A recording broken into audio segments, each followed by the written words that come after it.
नमो अरिहन्ताणं नमो सिद्धाणं नमो आयर्याणं नमो उपाध्यायाणं नमो लोये सब्बसाहुणम्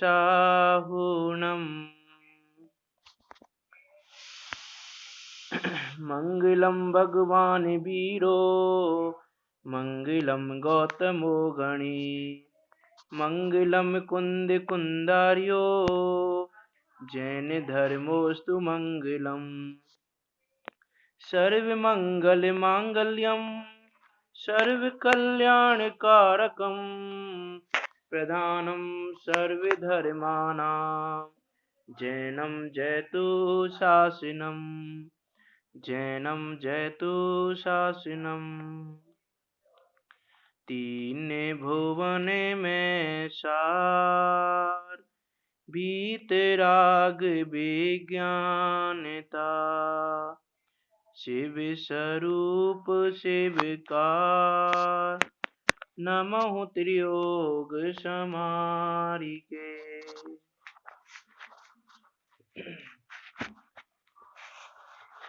अभी हमारे चैत्र मास के दशलक्षण शाश्वत महापर्व चल रहे हैं, जिसमें आज उत्तम ब्रह्मचर्य धर्म का दिन है।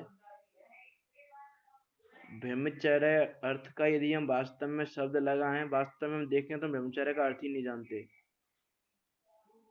जो ब्रह्मचर्य शील की अपेक्षा कथन करें या वास्तव में ब्रह्मचर्य का अर्थ देखें तो ब्रह्म प्रचर्य है। ब्रह्म माने आत्मा, उस आत्मा में चर्या करना, मीन्स आत्मा में लीन होने का नाम ब्रह्मचर्य है। और शील आदि का पालन करना वो व्यवहार में ब्रह्मचर्य है। तो ऐसे वो आत्मा में लीनता कब आ सकती है, वो ब्रह्मचर्य कब प्रकट हो सकता है कि जब हम उस आत्मा को जाने कि अभी हमको उस आत्मा का भान नहीं है, उस वस्तु स्वरूप की जानकारी नहीं है, वास्तव में जीव तत्व क्या है उसका पता नहीं है, कि हमने वास्तव में अभी पुद्गल कोई जीव माना हुआ है, जीव को जीव जाना ही नहीं हमने आज तक। तो उनको ब्रह्मचर्य धर्म प्रकट नहीं हो सकता। और जब हम आत्मा को जानने जाएंगे, वस्तु स्वरूप को जानने जाएंगे, वस्तु स्वरूप का विचार करेंगे, तो वस्तु स्वरूप का विचार करेंगे, तत्व का चिंतन करेंगे, तो समता भाव भी आए बिना नहीं रहेगा। तो हम ये भी कह सकते हैं कि बिना उत्तम ब्रह्मचर्य धर्म भी प्रकट नहीं हो सकता, कि जब तक समता भाव ना आए, कि समता भाव के आने पर ही ब्रह्मचर्य धर्म प्रकट हो सकता है। तो ऐसा वो समता भाव कैसे प्रकट हो, उस समता भाव को प्रकट करने के लिए ही, उस समता भाव को जानने के लिए ही हम समता षोडशी के माध्यम से यहाँ पिछले 11-12 दिनों से चर्चा कर रहे हैं। तो हमने 12 छंदों में चर्चा कर ली थी, 13वां छंद हमने थोड़ा सा लिया था। एक बार हम उन चर्चाओं को मन में रखते हुए, चर्चा का विचार करते हुए और तत्व चिंतन करते हुए वास्तव में समता भाव प्रकट करने का जो उपाय बताया है उस पर चिंतन करते हुए एक बार ये पाठ पढ़ेंगे, जहां तक हमने कर लिया है, फिर आगे की चर्चा लेंगे।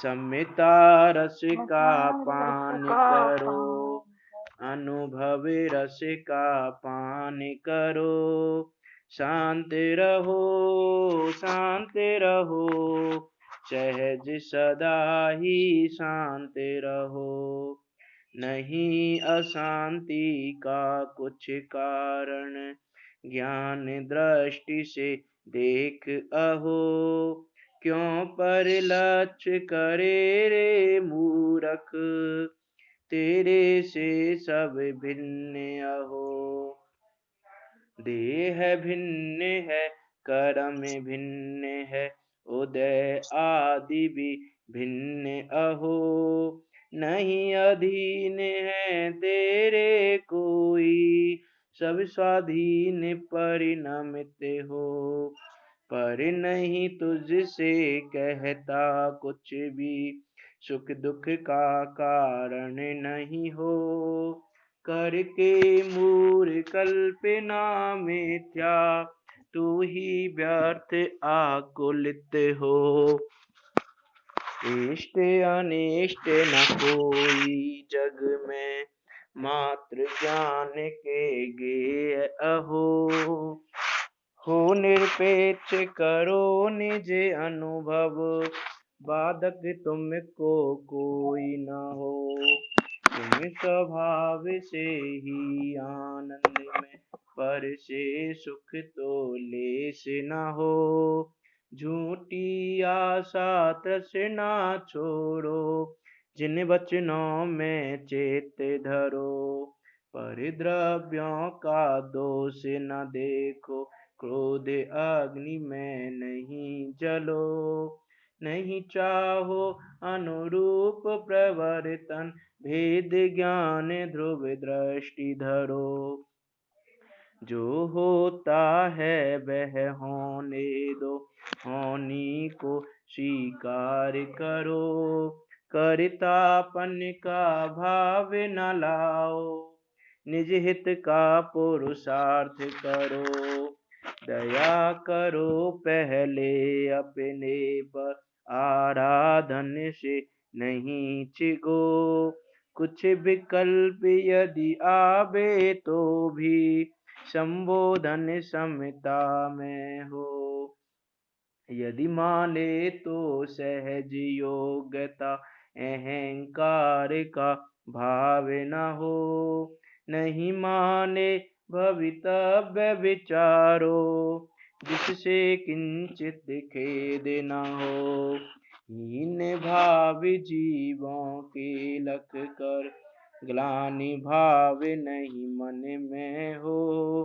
कर मोदय की अति विचित्रता, समझो स्थिति करण करो। अरे कलुषिता पाप बंध का, कारण लख कर त्याग करो।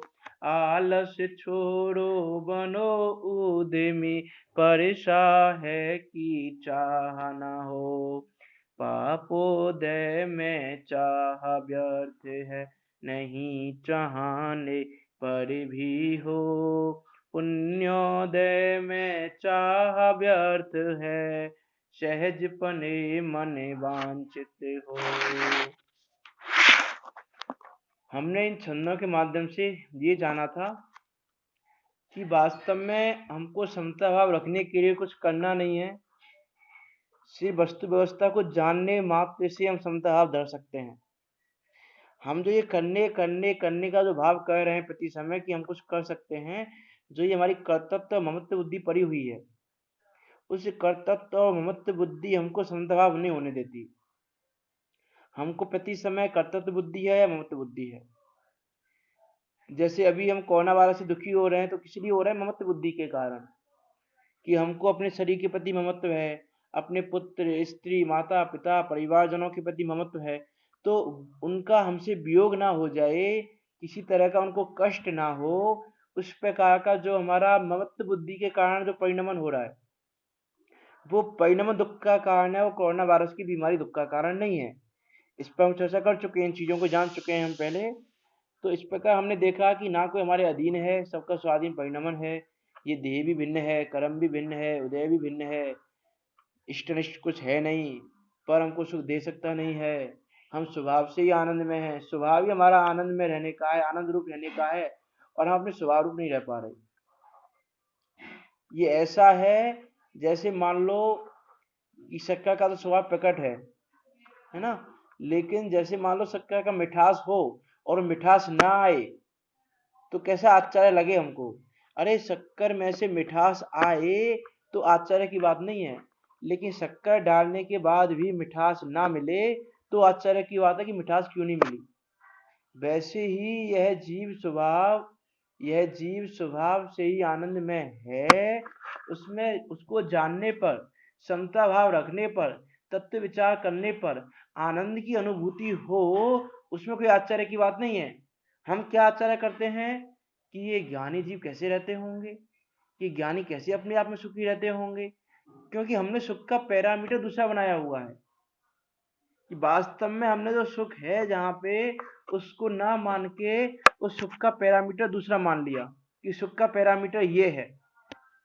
इसीलिए जब वो सुख का पैरामीटर हमको ज्ञानी जीवों में नहीं दिखता है, तो हमको क्या लगता है कि हमको आश्चर्य ऐसा लगता है कि ये कैसे सुखी होंगे, इनको कैसे सुख की अनुभूति होती होगी कि भगवान महावीर है, अभी जन्म लिया है उन्होंने, जन्म के समय भी वो सुख की अनुभूति कर रहे हैं, कैसे कर रहे होंगे सुख की अनुभूति, उनका परिणाम कैसे हो रहा होगा इस रूप, तो उनको आश्चर्य होता है। तो वास्तव में यदि आनंद हो उसका आश्चर्य नहीं है, आनंद नहीं हो रहा है ये आश्चर्य होना चाहिए कि आनंद भरा हुआ होने पर भी आनंद नहीं हो रहा है, जैसे शक्कर का मिठास होते हुए भी मिठास नहीं आ रही है, तो उसका हमको आश्चर्य होना चाहिए। और हमको आश्चर्य क्या होता है कि वो आनंद आ कैसे रहा है। तो इसीलिए हम अपने पैरामीटर को चेंज करें। हम वास्तव में अभी कहीं पहले भी क्लास में लिया था, अभी वास्तव में हम अभी सिद्ध भगवान को भी सुखी नहीं मानते, ना आर्यन भगवान को सुखी मानते हैं, ना ज्ञानी जीवों को सुखी मानते हैं, ना मुनिराजों को सुखी मानते हैं, ना आर्यंत को, ना सिद्ध को। मीन्स चौथे गुण स्थान वृत्ति से लेके अंतिम गुण स्थान अतीत तक हम किसी को सुखी नहीं मानते। कहते हैं हम सुखी हैं, सिद्ध भगवान सुखी हैं, आर्यन भगवान सुखी हैं, सम्य दृष्टि जी भी सुखी है, मुनिराज भी सुखी हैं, कहते हैं कि सुखी हैं लेकिन मानते नहीं है। हमने आगम से पढ़ के कह दिया कि सुखी हैं लेकिन मानते नहीं है। क्यों नहीं मानते? मानते इसलिए नहीं है क्योंकि हमारी मान्यता में तो क्या है, पैसे से सुख होता है, यश प्राप्ति से सुख होता है, विषय भोगों से सुख होता है, इन चीजों से सुख होता है, वो हमारी मान्यता में पड़ा है। और जब इन चीजों से सुख होता है ऐसा हम मानते हैं, तो अरिहंत परमिष्टि के, सिद्ध परमिष्टि के, मुनि राजों के तो ये है ही नहीं। और जब उनके ये है नहीं तो सुखी कैसे? तुम्हारी मान्यता के हिसाब से तो सुखी नहीं है वो। तो वास्तव में उनको भी सुखी कहना तभी बनेगा। इसलिए कहते हैं ना कि सर्वक की प्रतीति जिसको आए उसको सम्यक दर्शन हो जाए। कि जैसे प्रवचन शाह जी की 80वीं गाथा में आचार्य कुंद कुंद ने लिखा कि जो जानदी अरिहंतम दबत्य गुणत्य पज्जे तेहिम सो जानदी अप्पानम मोह खलु जदि तत्सलयम। कि जो अरिहंत को जानता है उस द्रव्य गुण पर्याय से वो अपने आप को जानता है और उसका मोह सीढ़ी की विलय को प्राप्त होता है। वो कैसे कहा? कि अरिहंत के स्वरूप की अभी हमको खबर ही नहीं है। अभी हम कहते हैं कि भगवान को अनंत ज्ञान, अनंत दर्शन, अनंत सुख, अनंत वीर प्रकट है, लेकिन मानते नहीं है अभी हम कि उनको ऐसा है। यदि हम ऐसा माने तो वास्तव में मोह का विलय होके रहे, सम्य दर्शन प्राप्त हो जाए। यदि ऐसा माने तो हम, क्योंकि सम्य दर्शन के कुछ अलग से कुछ करना नहीं है, कुछ अलग से कुछ करना हो सम्य दर्शन पाने के लिए, बस वस्तु स्वरूप को जो है वैसा मानना है। कि बस ये मानना है कि शक्कर में मिठास है, ऐसा मानना है कि जीव में ज्ञान दर्शन है, सिर्फ इतना मानना मात्र है। शक्कर में मिठास तुमको डालनी नहीं है कि शक्कर में मिठास कहीं से लाके डालनी हो। ऐसी जीव में ज्ञान दर्शन कहीं से लाके डालना नहीं है, वो तो उसमें है, बना हुआ है, स्वभाव से ही है, बस वो व्यक्त नहीं है, उसको व्यक्त करना है। तो इस प्रकार हमने इन छंदों के माध्यम से वास्तव में देखा कि वो समता भाव कैसे दर सकते हैं, तो वस्तु स्वरूप को कैसे जानना है, वस्तु स्वरूप वास्तव में है क्या। वास्तव में इस रचना में सुखी होने का मार्ग कूट कूट के भरा हुआ है। प्रत्येक छंद सुखी होने का मार्ग बता रहा है। प्रत्येक छंद, कोई सा छंद उठा के देख लो, अब तक जितनी चर्चा हुई है कि वास्तव में जीव सुखी कैसे हो सकता है, ये बताया जा रहा है बस। कि दुख के समय में भी सुखी कैसे हो सकता है, कि संसार के रहते हुए भी ज्ञानी जीव मुनिराज जो संसार अवस्था में बरत रहे हैं, अभी अभी उनकी संसार अवस्था है, संसार अवस्था का अंत नहीं हुआ, अभी सिद्ध अवस्था नहीं पाई उन्होंने, लेकिन फिर भी वो सुखी कैसे हो रहे हैं? कि वो भी संसार अवस्था में रह रहे हैं, उनको भी कर्मों का बंधन है, हम भी संसार अवस्था में रह रहे हैं, हमको भी कर्म का बंधन है, वो सुखी और हम दुखी। तो उसका कारण क्या है वो यहाँ पता करना चाह रहे हैं हम, और वही कारण या प्रत्येक छंद में बताया गया है कि उसका कारण क्या है वास्तव में।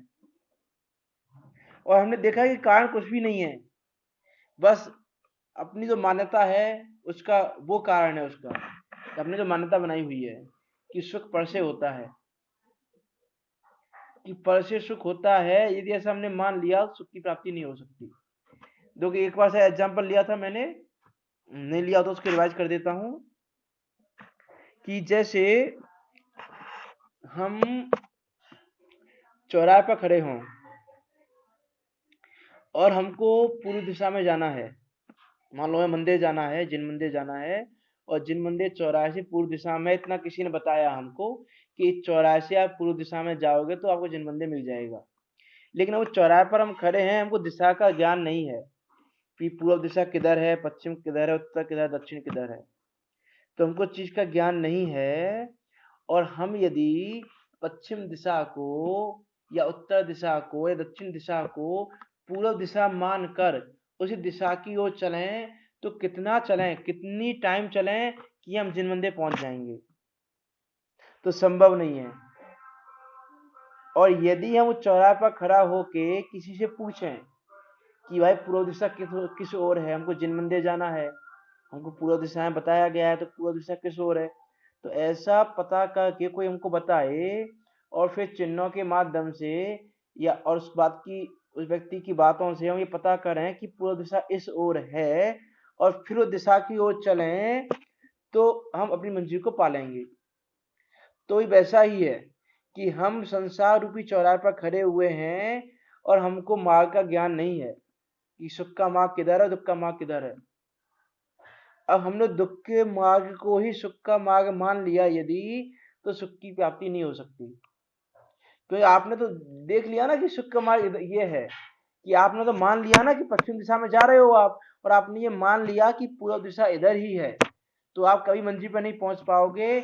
वैसे यदि आपने दुख के कारणों को ही सुख का कारण मान लिया, कि जो परद्रव्य दुख का कारण है, उन परद्रव्यों को, धन को, स्त्री पुत्र को, यश आदि को ही तुमने सुख का कारण मान लिया, तो तुम सुख प्राप्त नहीं कर पाओगे। और आप संसार रूपी चौराहे पर खड़े हो, जिनेंद्र देव की आप सुने, जिनेंद्र देव आपको बता रहे हैं कि भाई ये दिशा किधर है, आपको जो मंजिल चाहिए, सुख चाहिए आपको, तो सुख किस ओर जाने पर मिलेगा, उसका कारण क्या है, उस बात को हम सुने, उसका चिंतन करें और उसको माने कि सुख का मार्ग यही है, तो उस मार्ग पे चल के हम सुख की प्राप्ति कर सकते हैं। इतना करना है, कुछ नहीं करना है। अब हम खुद विचार करें कि हम वास्तव में विवेकवान हैं कि मूर्ख हैं हम, कि दुख के कारण को सुख का कारण मान रहे हैं। प्रत्यक्ष दिखाई दे रहा है कि जो कारण हम कर रहे हैं, जिन कारणों को मान के बैठे हैं सुख का कारण, वो कारण दुखी कर रहे हैं। प्रत्यक्ष दिख रहा है, अनुभव में भी आ रहा है कि दुख के कारण है, लेकिन फिर भी नहीं मान रहे हम उसको कि दुख का कारण है। ऐसे मूर्ख हैं हम, इतनी हमने मोरू भी मदिरा पी हुई है। तो इस प्रकार हमने विचार किया था कि पापोदय में भी और पुण्योदय में भी चाह व्यर्थ है। उसके बाद 13वें छंद में हमने पढ़ा था कि आत्म ध्यान कर बीज दुखों के बोना, तो अविवेक अहो, धर्म ध्यान में चित्त लगाओ, होए निर्जरा बंद ना हो।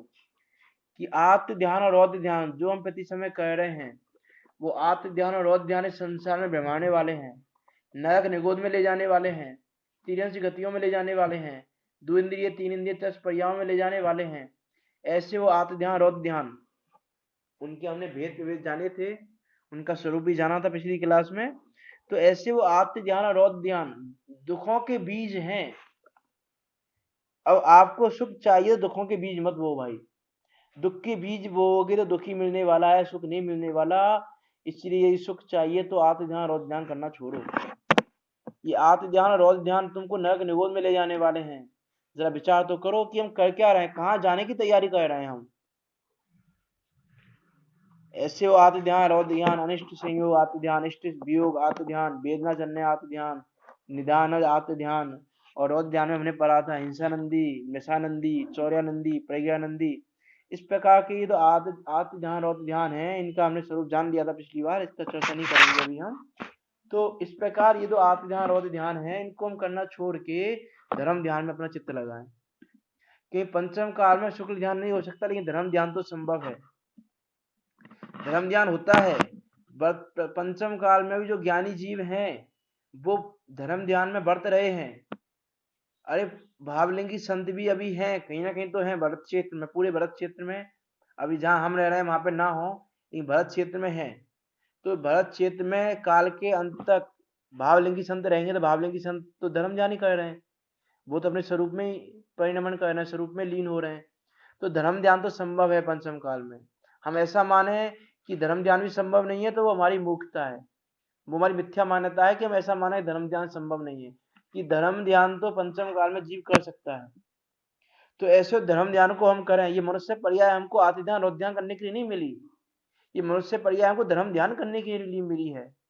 अरे हमने नरक निगोद तिर्यंच पर्यायों में आत्म ध्यान और ध्यान कर लिया बहुत, और उसके फलस्वरूप हम आज तक भटक रहे हैं। अब ये मनुष्य पर्याय तो हमको धर्म ध्यान करने के लिए मिली है। यदि धर्म ध्यान में चित्त लगाओ, होए निर्जरा बंध न हो। यदि धर्म ध्यान में अपना चित्त लगाएं, यदि हम धर्म ध्यान रूप परिणमित हों, यदि हम अपने ध्यान को, अपने चिंतन को उस धर्म की ओर उन्मुख करें, तो वास्तव में वो बंध का कारण नहीं है, निजरा का कारण है। उससे कर्म का बंध नहीं होगा, कर्म की निजरा हो जाएगी। धर्म ध्यान के भी आचार्य उमा स्वामी ने तत्व सूत्र के 9वें अध्याय में 36वें सूत्र में उसके 4 भेद बताए धर्म ध्यान के, कि अज्ञा विचय, अपाय विचय, विपाक विचय, संस्थान विचय। इस प्रकार के धर्म ध्यान के भी 4 भेद होते हैं। तो वस्तु के श्रद्धांग का विचार करना, संसारी जीवों के दुख का विचार करना, उनसे छूटने के उपाय का चिंतन करना, कर्म के फल का, कर्म के उदय का विचार करना, और संस्थान विचय में लोक आदि के आकार का विचार करना। इस प्रकार का जो चिंतन है वो चिंतन धर्म ध्यान है, कि आप कर्म के उदय का विचार तो करो। हम अभी क्या करते हैं, कर्म के उदय में बह जाते हैं, लेकिन कर्म के उदय का विचार नहीं करते। आज कोरोना वायरस आया तो उसी में बह रहे हैं, जबकि वास्तव में हम उस समय विचार करें कि कोरोना वायरस आया क्यों है, हमको घर के अंदर बंद होकर रहना पड़ रहा है, उसका कारण क्या है। उसका कारण ये कोरोना वायरस है, कि गवर्नमेंट है, कि पीएम है, कि सीएम है, कि कुछ और कारण है उसका। हम उसका कारण का विचार करें वास्तव में, तो समता भाव आ जाए। हम विचार तो करें उसका कारण क्या है। आज हमको जिनेन्द्र देव के दर्शन नहीं मिल रहे हैं, मंदिरों पर लॉक पड़े हुए हैं, भगवान का जन्म कल्याणक आया और हम दर्शन भी नहीं कर पाए, जन्म कल्याणक नहीं बना पाए भगवान का। आखिर कारण क्या है उसका, उसके पीछे जो मूल कारण है, उन मूल कारण पर विचार तो करें। उन मूल कारण पर विचार करें कि वो उदय आया ऐसा, तो क्यों आया उदय ऐसा। आखिर जो ऐसा फल मिल रहा है हमको कि हम मंदिरों का दर्शन नहीं कर पा रहे, जिनेन्द्र देव की प्रतिमा का दर्शन नहीं कर पा रहे, उनके स्वरूप का लक्ष्य नहीं कर पा रहे हैं, कोरोना वायरस से भयभीत हो रहे हैं, प्रति समय हमको डर लगा हुआ है, आखिर ये फल हमको मिल रहा है, इसका कारण क्या है। उसके कारण पर यदि हम विचार नहीं करेंगे तो उदय के फल में बह जाओगे, और द्रव्य कर्म के उदय में फिर से भाव कर्म बांध लोगे, और फिर से वो कर्म अगले भाव में उदय में आएगा। हम करते यही आ रहे हैं अनादिकाल से, कि कर्म के उदय में बह कर नया कर्म बांध लेते हैं, और जब नया कर्म उदय में आता है फिर कर्म के उदय में बह जाते हैं, फिर नया कर्म बांध लेते हैं। इस प्रकार वो कर्मों की बंध की परिपाटी टूट नहीं रही हमसे। टूटेगी कब, कि जब आप उस समय उदय का चिंतन करोगे, कर्म के उदय का विचार करोगे, और कर्म के उदय का विचार करके उस और उन्मुख ना होके उसको तत्व विचार में लगाओगे, अपनी ओर उन्मुख होगे, तो उसमें समता भाव भी आएगा और निजरा भी होगी, बंद नहीं होएगा। इसीलिए हमको बंद करना है कि निजरा करनी है, फिर ये पता चला क्यों, तो आत्म ध्यान और ध्यान से तो बंद ही होगा, उससे तो निजरा नहीं होने वाली। और बंद भी तीव्र होने वाला है, नरक निगोद वाला, तीन से गति में ले जाने वाला बंद होने वाला है। अब हमको कहाँ जाना है, वो हमको विवेक रखना है, वो हमको विचार करना है। तो इसलिए कह रहे हैं कि धर्म ध्यान में चित्त लगाओ, होए निर्जरा बंद न हो।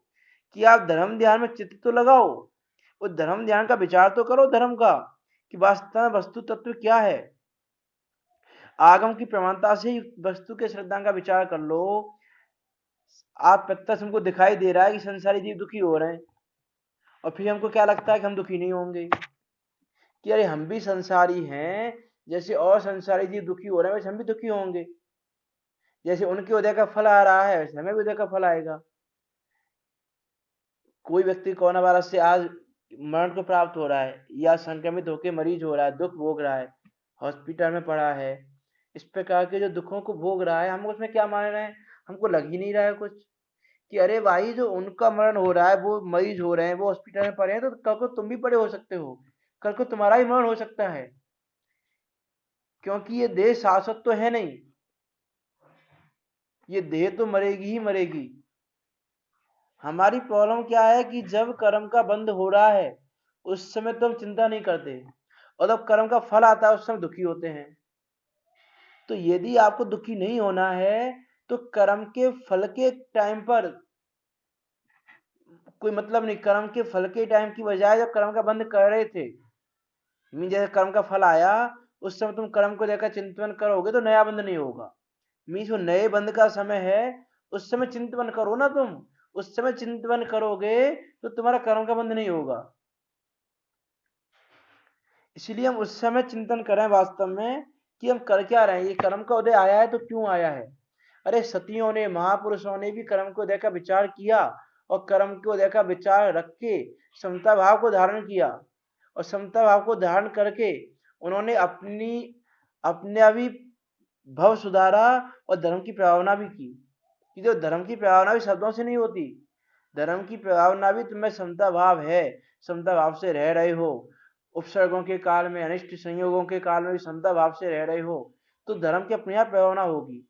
कि सारा व्यक्ति भी कहेगा कि वास्तव में ये जैन धर्म कुछ अलौकिक ही है, कि ये जैनी कितने समता भाव से रहते हैं, इनको दुख ही नहीं होता, ये तो दुख के काल में भी सुखी रहते हैं। ये जैन धर्म कितना अलौकिक जैन धर्म है, हम उसका विचार नहीं करते। कि वास्तव में इसलिए कहते हैं कि मुनिराज सच्ची धर्म प्रभावना करते हैं, कि मुनिराजों को देखकर बिना कुछ कहे, मुनिराज कुछ कहे नहीं, उससे पहले जीव समता भाव धारण कर लेता है। कि जैसे अभी हमने कल भगवान महावीर के भवों को जब हम पढ़ रहे थे तो सिंह की पर्याय में जब दो मुनिराज सामने आए तो मुनिराज ने जीव को संबोधा तो बाद में, लेकिन मुनिराजों को देखने से ही उसने वो शिकार करना छोड़ दिया और समता भाव धारण कर लिया। अरे आज हम विचार कर रहे हैं कि कोई सिंह है, वो मनुष्यों को देख के उस पर आक्रमण नहीं करेगा, मनुष्यों पे शिकार नहीं करेगा, मनुष्यों का उन पर प्रहार नहीं करेगा, लेकिन उन मुनिराजों को देखकर वह जीव देखने मात्र से, संबोधा तो उन्होंने बाद में, कि देखने मात्र से वह जीव समता भाव को धारण कर रहा है, शिकार को छोड़ रहा है, कुछ अपूर्वी विचार कर रहा है। तो वास्तव में चारित्र से, समता भाव से धर्म प्रभावना हो पाती है, कि सिर्फ केवल शब्दों से धर्म प्रभावना नहीं होती। इसीलिए हम वास्तव में विचार करें कि हम क्या कर रहे हैं और हमको क्या करना है। इसीलिए हम कर्म के उदय का विचार करें, और जब कर्म का उदय आया उस समय हम ये चिंतन करें। कर्म के फल के समय हम ये रोएं कि ये कर्म ऐसा उदय में आ रहा है, हम दुखी कर रहा है, हम दुखी हो रहे हैं, तो उससे काम नहीं होगा। उस समय तुम दुखी होगे तो अगला कर्म भी तुम दुखी वाला बांधोगे, कि अगले भव में भी जब वो कर्म उदय में आएगा तो तुम दुखी ही होगे, सुखी नहीं हो सकते। इसलिए सुखी होना है तो कर्म के उदय का चिंतन करो भाई। एक उसका चिंतन करना, उसी को धर्म ध्यान कहा, कि कर्म के उदय का चिंतन करना वो भी ये धर्म के ध्यान का भेद है। कि आप कर्म के उदय का विचार तो करो कि वास्तव में ये कर्म क्या है। हम कर्मों में बह रहे हैं, कर्म जैसा हमको नचा रहे हैं वैसा हम नाच रहे हैं, जबकि ज्ञान में इतनी शक्ति है कि वो कर्म को नचा दे, और हम अपनी शक्ति को भूल के कर्म के द्वारा नाच रहे हैं।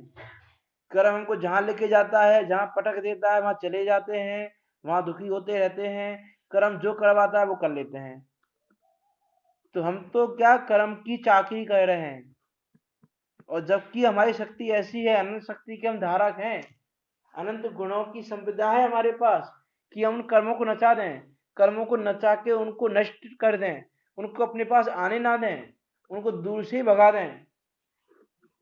ऐसी शक्ति इस जीव में सदाकाल विद्यमान है, लेकिन हम उस शक्ति को भूल के कर्म के द्वारा नाच रहे हैं। तो इस प्रकार हम वास्तव में विचार करें कि आत्म ध्यान, रौद्र ध्यान तो सिर्फ और सिर्फ दुख के ही बीज हैं, उनके माध्यम से सुख कभी नहीं हो सकता। और धर्म ध्यान करने से निर्जरा होगी, और निर्जरा सुख का ही कारण है, दुख का कारण नहीं है। कि दुख का कारण बंध है। मुत्सम प्रकाशक में भी दूसरे अधिकार के पहले पेज पर पंडित टोडरमल जी ने कहा कि इसी जीव को समस्त दुख का मूल कारण कर्म बंधन है। कर्म की निजरा दुख का कारण नहीं है, कर्म की निजरा सुख का कारण है, और वह कर्म की निजरा धर्म ध्यान करने से होगी। जब आपका चित्त धर्म ध्यान में लगेगा, जब आप वस्तु स्वरूप का, उस धर्म का, धर्म क्या, वस्तु का स्वभाव ही धर्म है, वस्तु स्वभाव धम्मो, तो धर्म का चिंतन तो करो, वस्तु के स्वभाव का चिंतन तो करो कि वस्तु का स्वभाव वास्तव में क्या है। कि अरे यदि हमको कुछ अनिष्ट संयोग हुआ, इष्ट वियोग हुआ, तो उस समय ये मान है कि ये ज्ञेय मात्र हैं, मैं तो ज्ञाता दृष्टा स्वभावी हूँ, ये तो मेरे ज्ञान में झलक रहे हैं, ये मेरे ज्ञान में कुछ कर नहीं रहे, ये मेरे ज्ञान में कुछ इष्ट का वियोग हुआ तो वो मेरे ज्ञान में कुछ लेके चला जाए, ऐसा संभव नहीं है। अनिष्ट का संयोग हुआ तो वो मेरे ज्ञान में कुछ ले ले, ऐसा संभव नहीं है। कि ज्ञान गुण कैसा है, इसका कोई हरण भी नहीं कर सकता, कोई चोर इसको लूट नहीं सकता। जब ऐसा हम जाने वस्तु स्वभाव चिंतन करें ना, तो जो सात भय है वो भी नहीं रहे, कि वो सात भय भी हमको क्यों है, मरण का भय, वेदना का भय, कि अकस्मात भय आ जाए, इस प्रकार के जो हमको भय है वो भय भी क्यों है, क्योंकि हमको वस्तु स्वरूप की जानकारी नहीं है, क्योंकि हम आत्मध्यान और ध्यान में पड़े हुए हैं।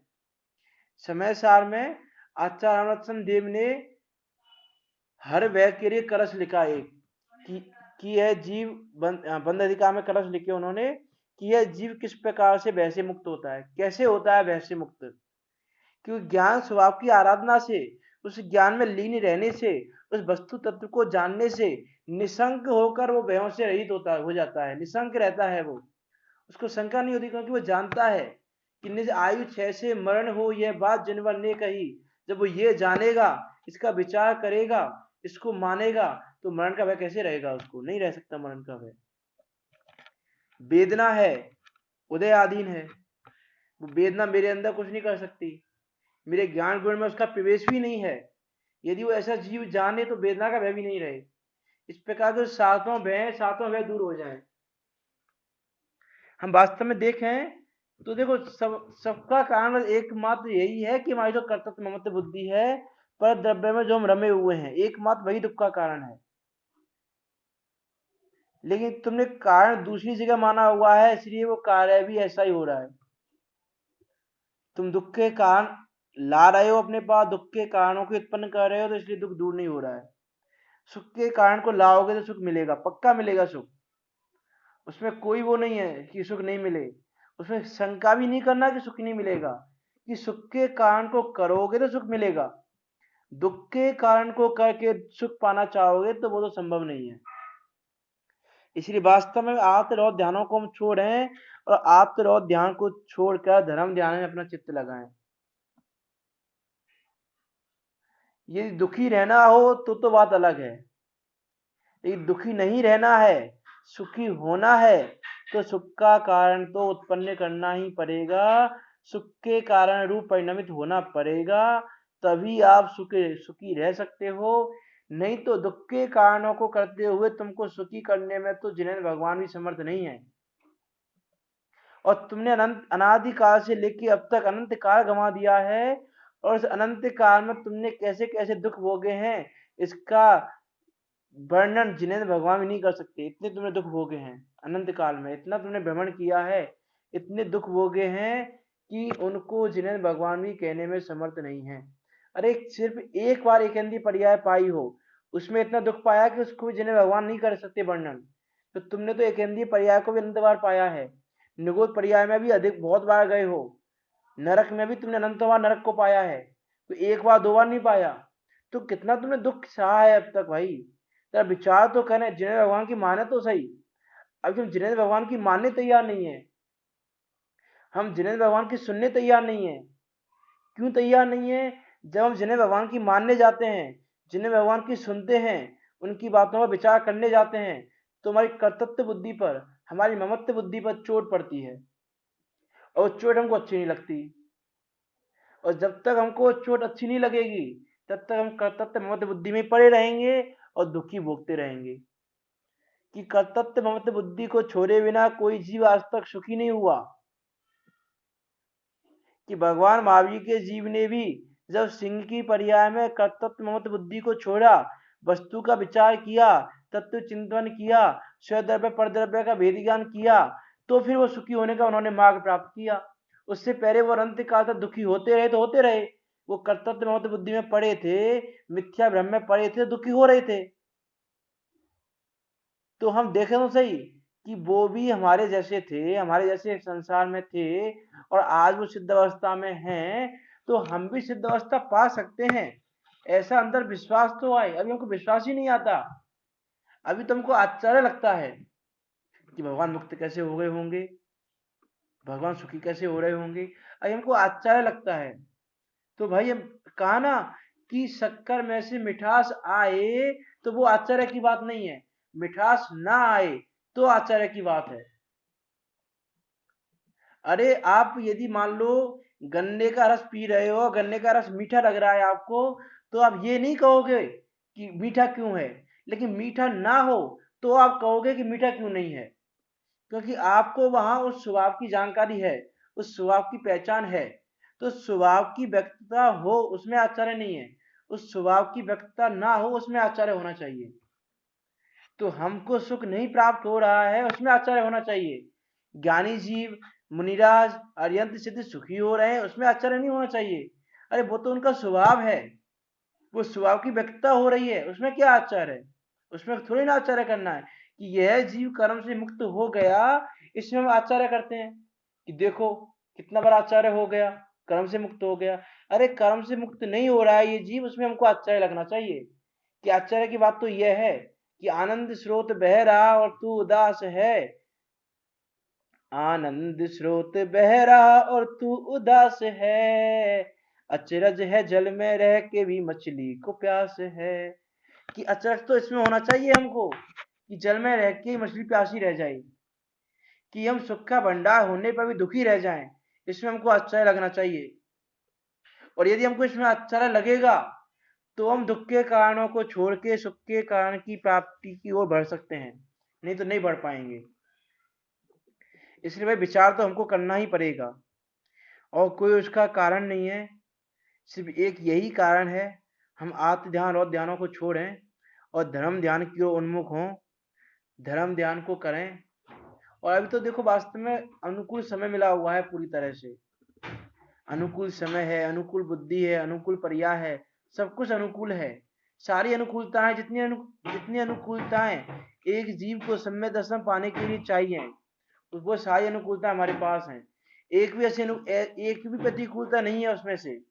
वो हम मानते हैं कि प्रतिकूलताएं हैं, लेकिन सम्यक दर्शन पाने के लिए, अनुव्रतों को धारण करने के लिए जितनी अनुकूलता मिलनी चाहिए, जितनी अनुकूलता होनी चाहिए, वो सारी अनुकूलता हमको प्राप्त हो गई है, सारी अनुकूलता हमको मिल गई है। इसलिए हम प्रतिकूलताओं के बहानों को छोड़ें और आत्म ध्यान और ध्यानों को छोड़ के धर्म ध्यान की ओर उन्मुख हों, तभी वास्तव में हमारा मोक्ष मार्ग प्रशस्त हो सकेगा और तभी वास्तव में हम अपना कल्याण कर सकेंगे। बाकी की चर्चा हम कल करेंगे। आप इन्हीं चर्चाओं का विचार करें, उसका गुणन करें, चिंतन करें, प्रति समय चिंतन करें, ज्यादा नहीं तो कम से कम 10 से 15 मिनट चिंतन करें इन बातों का, कर्म के उदय का विचार करें। और कर्म के उदय का विचार 10-15 मिनट नहीं, प्रति समय करना चाहिए। बाकी की चर्चा कर लेंगे। अब यहीं पर समाप्त करते हैं आज की चर्चा, बाकी की चर्चा को हम कल पढ़ेंगे। जिनवाणी स्तुति।